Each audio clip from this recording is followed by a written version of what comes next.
Para que no... El primer punto que habla de economía dice aquí, vivimos mejor o peor que nuestros padres o abuelos. Mi opinión, yo esto lo extendería.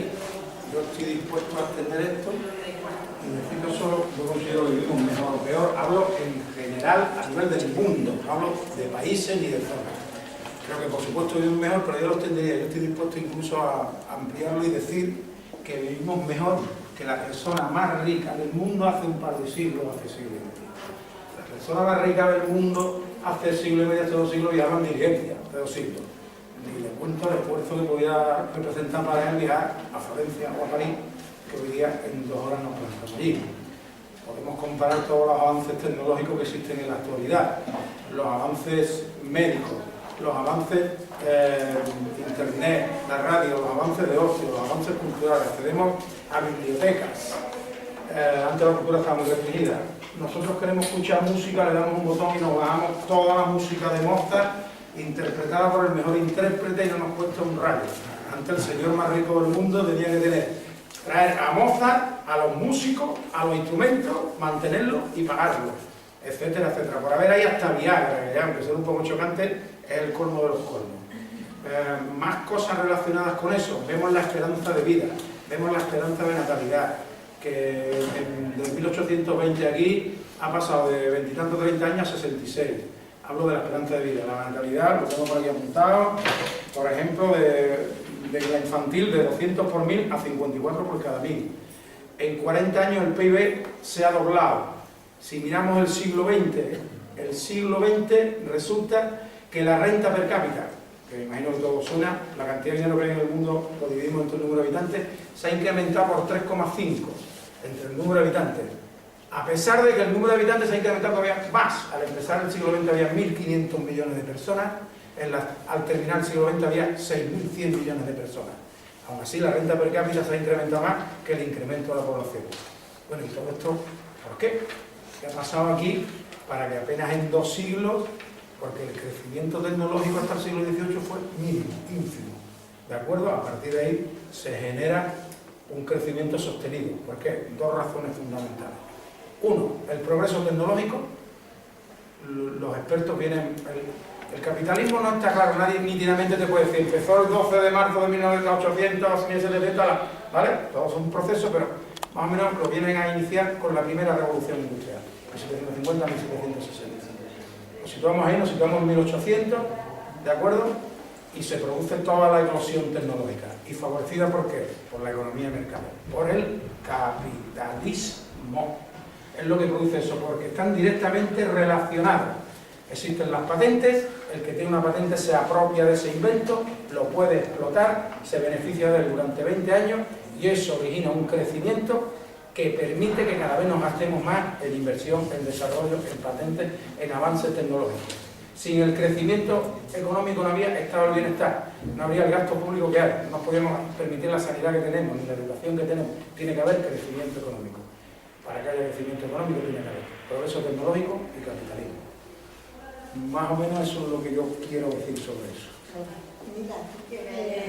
Lo económico, lo social, lo político y el mundo laboral que parece que está parcializado ahí en nuestro guión, pero yo creo que sería un mal enfoque si lo seguimos aislando. Yo creo que hay que ver la interrelación que eso tiene. Yo creo que está íntimamente relacionado.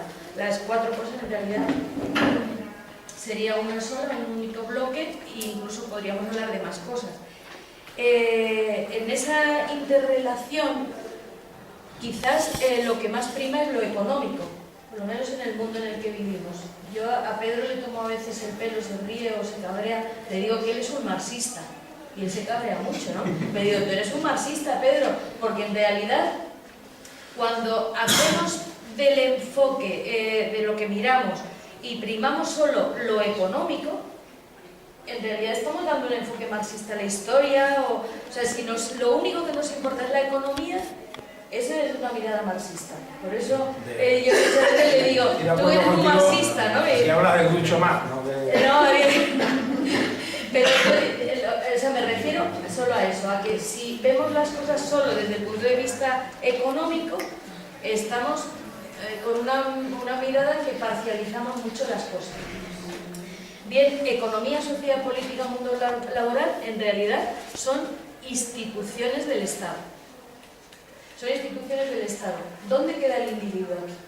A mí lo que me preocupa en este debate es que planteemos el mundo actual en el que vivimos, y lo dejo casi ya ahí apuntado, cuáles son nuestras emociones, nuestros sentimientos, ¿no? Hay inseguridad, hay perplejidad, vivimos en un mundo relativista, tenemos también los valores, esos inmisericordes del capitalismo. No sé, dejo ahí apuntadas estas cosas, luego quizás profundizaré un poquito más en el tema del individuo. Y solo por terminar, una cosa precisa. Tú has apuntado el tema del capitalismo que comienza con la primera revolución industrial, finales del 18. Yo creo, y apunto que el inicio del capitalismo, lo que has dicho estoy completamente de acuerdo, excepto que yo creo que el inicio del capitalismo estaría mucho antes en la historia y me remontaría a la época protestante. Claro. Es todo un proceso. Bueno, yo dejo la palabra aquí ya. Sí, yo creo que... Yo sobre todo la fecha que he puesto relacionada con el progreso tecnológico. Sí, claro, completamente de acuerdo. Claro. Venga, lo económico, lo social, lo político y el mundo laboral, que parece que está parcializado ahí en nuestro guión, pero yo creo que sería un mal enfoque si lo seguimos aislando. Yo creo que hay que ver la interrelación que eso tiene. Yo creo que está íntimamente relacionado. Las cuatro cosas en realidad sería una sola, un único bloque, e incluso podríamos hablar de más cosas. En esa interrelación, quizás lo que más prima es lo económico, por lo menos en el mundo en el que vivimos. Yo a Pedro le tomo a veces el pelo, se ríe o se cabrea, le digo que él es un marxista, y él se cabrea mucho, ¿no? Me digo, tú eres un marxista, Pedro, porque en realidad, cuando hacemos del enfoque de lo que miramos y primamos solo lo económico, en realidad estamos dando un enfoque marxista a la historia, o sea, si lo único que nos importa es la economía, esa es una mirada marxista. Por eso yo siempre le digo, tú eres un marxista, ¿no? Si hablas de mucho más, ¿no? Pero o sea, me refiero solo a eso, a que si vemos las cosas solo desde el punto de vista económico, estamos con una mirada que parcializamos mucho las cosas. Bien, economía, sociedad, política, mundo laboral, en realidad son instituciones del Estado. Son instituciones del Estado. ¿Dónde queda el individuo aquí? A mí lo que me preocupa en este debate es que planteemos el mundo actual en el que vivimos, y lo dejo casi ya ahí apuntado, cuáles son nuestras emociones, nuestros sentimientos, ¿no?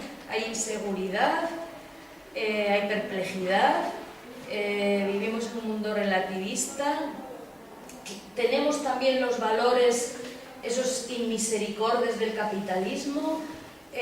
No sé, dejo ahí apuntadas estas cosas, luego quizás profundizaré un poquito más en el tema del individuo.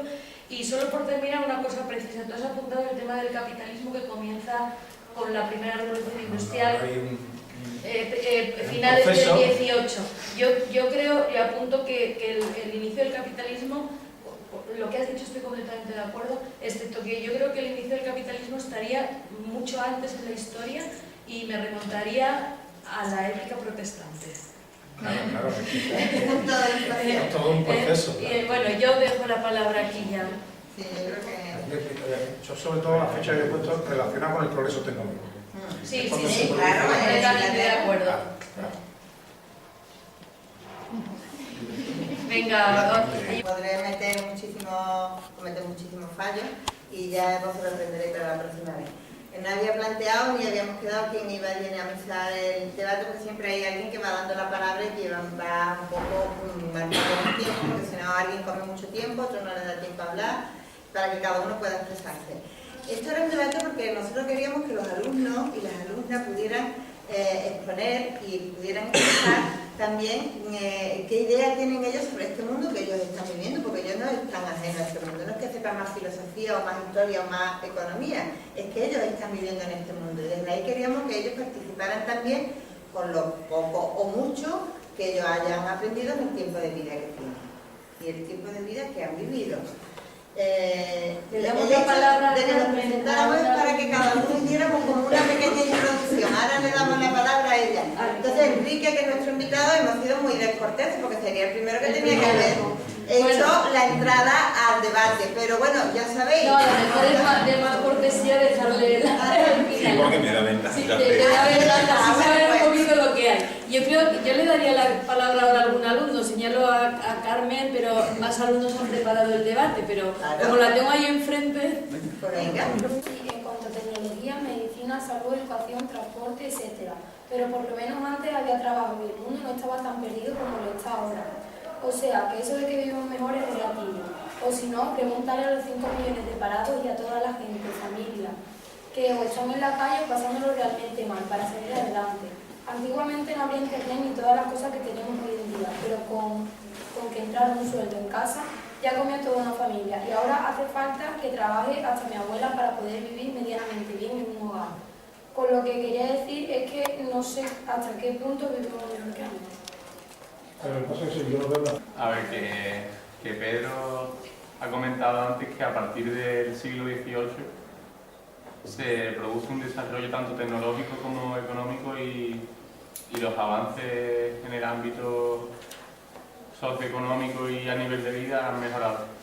Pero yo le quería preguntar que a qué costa ese avance tecnológico y ese desarrollo económico. ¿A qué te refieres? ¿Coste medioambiental? Social. Social.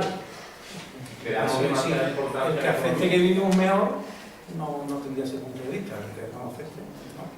O no sé si te digo. Hace 200 años probablemente sí no podía leer lo que quisiera. Yo no tenía la oferta cultural que tenía, sino que estaba limitado, ¿no?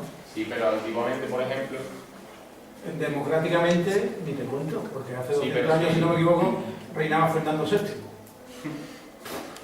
pero si el pueblo tenía un problema, expresaba su malestar. Hoy en día está como un poco El mermado. pueblo podía expresar su malestar hace 200 años y la Inquisición, existía la Inquisición. Por lo menos lo intentaba. Pues vamos, ahí se quedaba. Lo intentaba Mariana Pineda. Pero Manuel, ¿tú realmente defiendes No le pillo la pregunta. que antes vivíamos mejor? No defiendo que antes vivíamos mejor. La pregunta estaba enfocada a que se ha producido un desarrollo económico y hemos mejorado tecnológicamente, pero quizá en la parte de... No sé si individualmente cada uno tenemos unas expectativas. Tenemos nuestro concepto de lo que debe ser el mundo, ¿no? Y de lo que debe ser la felicidad de cada uno, ¿no? Entonces uno puede pretender vivir contemplativamente, no quiere conseguir ningún bien, cada uno, ¿vale? Y hay quien ni lo sabe lo que quiere, ¿vale? Pero las circunstancias en las que se vivía hace 200 años, pero es que remóntate hace 50. No hace falta... Es que no termino de gastar. Medioambientalmente, ¿el planeta se ha degradado? ¿Si te estás refiriendo a eso? Bueno, o sea, es otra cuestión. Si ahí va a haber recursos, ¿te refieres a eso? Para todos. ¿Y democráticamente piensas que hemos avanzado? ¿Cómo? ¿Democráticamente piensas que hemos avanzado? En España sí. Si lo vemos globalmente, hay más países democráticos que antes. ¿Están separados los poderes? Aquí en España no. Todo un desastre. De España me han hablado. No, España es un desastre. Bueno, pero quizás la cuestión está en que puede mejorar. O sea, que a lo mejor, digo, yo puedo intentar a lo mejor aunar las dos cosas, ¿no? Parece que las cosas no es que sean perfectas, pero podrían ser mejores. Por ejemplo, la separación de poderes, tal. Pero yo creo que sí que es indudable que estamos mejor, ¿no? ¿Mejorable? Claro, no, o sea, eso es evidente. Seguro. Claro, es que pasa una cosa, perdón. El capitalismo hay que criticarlo, hay que analizarlo porque tiene 10.000 fallos. Claro. O sea, estoy diciendo, oye, esto es evidentemente. Y a lo mejor eso es lo bueno del capitalismo. Ahora que me busquen O de las democracias, mejor. que se puedan Podemos analizar los otros criticar. sistemas. ¿En qué sistema no ha habido desigualdad? Sistema feudal, comunista, sistema de castas. Con lo que ha habido, no, me pregunto yo, ¿no? ¿En cuál no ha habido desigualdad? ¿Cuál no ha habido pobreza? ¿Cuál no ha habido esclavitud? No hay batería. No sé, ¿no?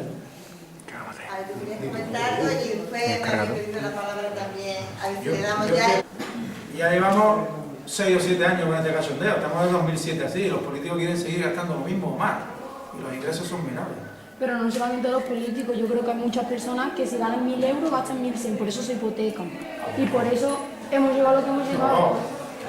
Y así estamos como estamos. Pues por eso, porque la gente quiere vivir a un nivel que no puede.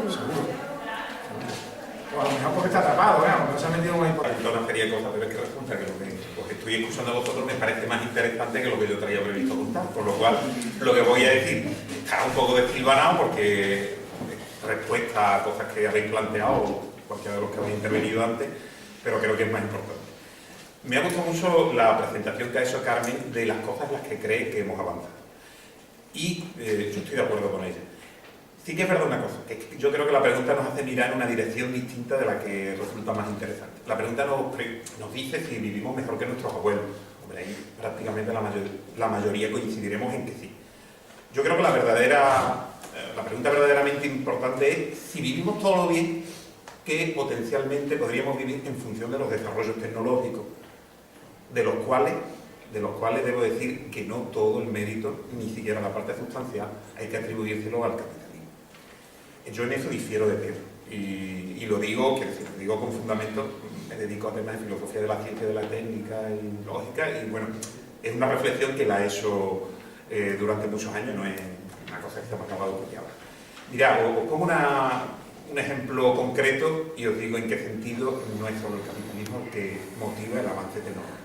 Cuando yo tenía vuestra edad, que estaban a punto de producirse los Juegos Olímpicos de Barcelona, salía en la televisión un anuncio protagonizado por Fermín Caso, que después fue medallista de los 1500, medallista, creo que fue medalla de plata, de oro, ¿no? De oro. Y bueno, el anuncio era de Repsol y decía: en la vida como en el deporte, lo mejor del ser humano surge en la competición. Bueno, históricamente es falso y desde todos los puntos de vista no es aceptable que se entienda que lo mejor del ser humano aparece en la competición. De hecho, lo mejor del ser humano aparece en la cooperación. Y la ciencia de hoy en día no se entendería si en el siglo XVIII no se hubiese establecido el modelo canónico de ciencia en el cual una de las características es que la ciencia se comparte. Lo que uno aprende, lo que uno descubre, se comparte de manera gratuita y eso sirve para que otro parta de ese punto y avance más. Eso, por ejemplo, hoy está en duda. Una de las cosas que más me impresionó cuando me fui a la universidad es el movimiento de reacción tan importante que hay entre los investigadores, porque no os olvidéis que cuando se habla, por ejemplo, que citaba Pedro, de las patentes y de las distintas figuras de protección de resultados de investigación, bueno, pues uno de los supuestos beneficiarios somos los propios investigadores. Yo, de mi contrato, casi el 80% es investigación, y los resultados que hago, pues, podrían generar beneficios. Hice un demostrador automático y, bueno, yo podría ganarme la vida vendiendo, teniendo algún tipo de royalties por la comercialización de eso. Y, sin embargo, cada vez hay más conciencia en la universidad que hoy en día las figuras de protección son un auténtico freno para el avance en la humanidad. Primero, porque no revierte los ingresos sobre las personas que realizan estos avances. En absoluto. Para que os hagáis una idea, las revistas científicas, que son el cauce a través del cual se comunica mayoritariamente hoy en día la ciencia, están cada vez en menos manos. Hay varias cabeceras. El grupo Elsevier, por ejemplo, tiene en torno a 3.000 o 4.000 revistas científicas. John Willing tal cadena han dicho no sé qué, y a lo mejor eso viene y dice no, porque yo he escuchado a la otra cadena y a lo mejor han dicho todo lo contrario. Entonces lo que llegamos a la conclusión es que no nos dejemos llevar quizá por lo que dicen los medios de comunicación, porque